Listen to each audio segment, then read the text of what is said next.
Juste une question, je voulais savoir s'il était au courant du mouvement de boycott qui se passe en Europe, en Occident, enfin en France. Yes. Oui, et ce qu'il en pense, s'il peut dire quelque chose dessus. Est-ce qu'il Don't pense know que ça the peut être details, utile, but lui, de son point de vue à lui? Voilà. So I want to ask you, what do you think about the boycott. movement? Yeah, the movement named BDS boycott.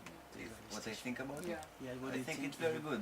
I think it's a I think boycott is a powerful tool that should be adopted by as many groups and like possible most possible. I think it's a place that a lot of people can influence, and I think that, for example, in places in Europe, if this idea of the boycott will be used as a tool by workers, it can make a lot of influence on economy.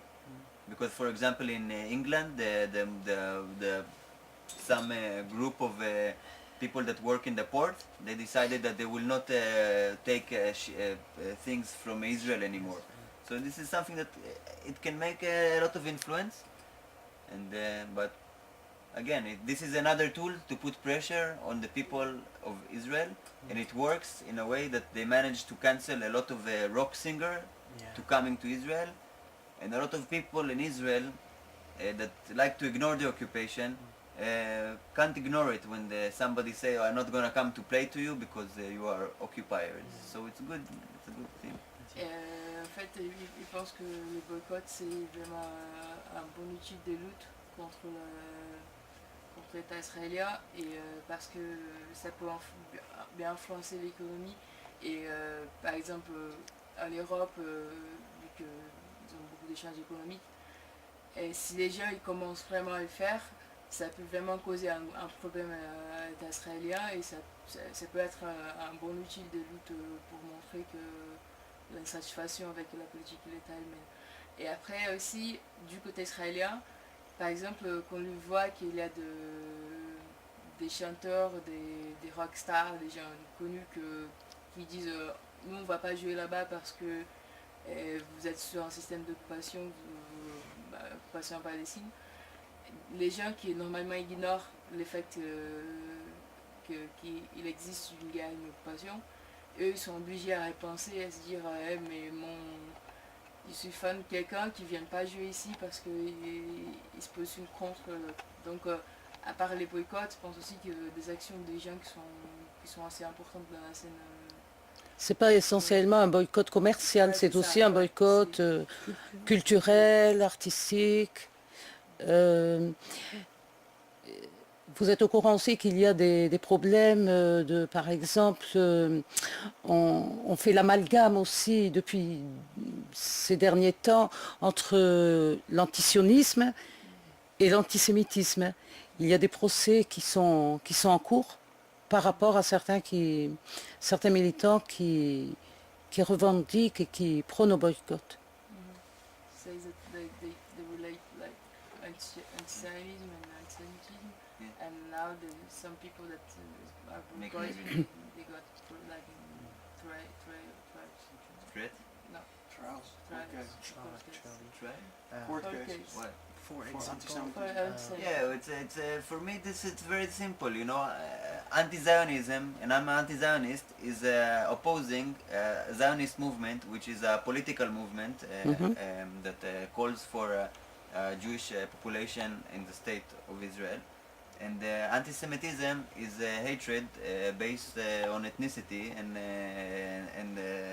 the fact like showing hatred because you're Jewish. First, it will be. I mean, I'm anti-Zionist. I will never be. Never be anti-Semitic because it's a racist. Because it's a racist point of view, and this is the main tool. But it's also a main tool that Israel uses because the number one cause for anti-Semitism in the world is the way that Israel acts. Okay, in the occupation. Okay, and it makes a lot of people develop hatred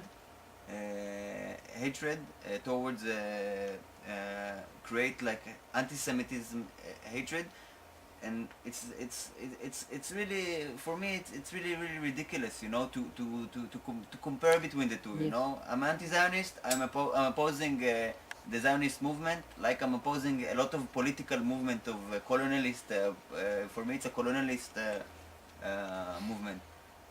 Being anti-Semitic is a racist point of view, and like, you know, my family is Jewish, you know, and my family was a family of fighters, you know, and against the Nazi occupation, and I will never be able to hold this point of view, because it's a racist point of view, and a lot of people in the Israeli government like to make it that every person in the world that talk against the occupation as an occupation is an anti-Semitic.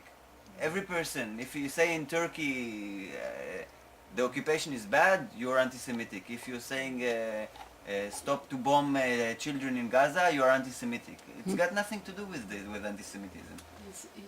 Il dit que c'est un peu le jeu du Delta israélien aussi d'utiliser l'antisémitisme comme une excuse pour contre ceux qui vont contre la politique. Leur politique. Ouais. Et donc là expliquer qu'est-ce que c'est l'antisémitisme et l'antisionisme pour lui, c'est que l'antisionisme c'est se positionner contre une politique colonialiste comme d'autres politiques colonialistes, et l'antisémitisme c'est une position raciste vraiment, et qui lui, bon, il s'est dit antisionisme mais pas antisémite, parce que en plus il vient d'une famille juive, mais que c'est assez utilisé par l'État israélien et par exemple. Et par tous ceux qui pensent comme eux. Oui. Parce que le fait de faire cet amalgame entre, comme on disait, antisionisme, antisémitisme, ça ne touche pas essentiellement ceux qui prônent au boycott, ça touche aussi tous ceux qui peuvent scander des slogans pro-palestiniens. Ceux-là aussi sont touchés. On en a vu dernièrement au Maroc, par exemple. Il y a eu des personnes poursuivies, rattachées aux droits de l'homme, qui étaient poursuivies parce qu'ils prônaient des slogans pro-palestiniens dans la rue. Actuellement, ils sont poursuivis. J'aimerais peut-être une dernière question. Enfin, le dernier, on va bien sûr, à notre ami. Parce que... Oui. Ah, excuse-moi, j'ai pas fait gaffe que la traduction. Je suis désolée. Je suis fatiguée, excuse-moi. Just, she said not all the Israeli states does it, because like she told the example in Morocco, some like activists for human rights, they have court case now because they Oui, ce sont des activistes et militants rattachés, pour ne pas la citer, à l'Association marocaine des droits humains, donc, et qui sont totalement antisionistes, mais non antisémites. Il faut bien le préciser. Or, ils sont poursuivis. Ça se trouve un peu partout dans d'autres sphères aussi.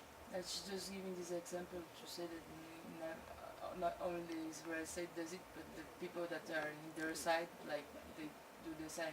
The other side, like this example in Morocco, that these people are being has court case now, because they defended. They have this position for a Palestinian position, and then they accuse them to be Yeah, I mean, the anti-Semitism is something that exists in the world, you know, in many places in the world. But and there's a lot of people critical of Israel who are anti-Semites. Yeah, a lot of people that are anti-Semite, and they have a stupid point of view. But on the other hand, they say Israel accuses a lot of people anti-Semitism, but okay, the occupation. What's the difference between the occupation? This is a racist. It's a racist occupation. So, Yes. Of course, anti-Semitism is something that it's the worst kind of racism that exists. But the occupation is also a form of racism that exists. Yes. So it's really easy. For me, it's part of the Israeli propaganda machine, and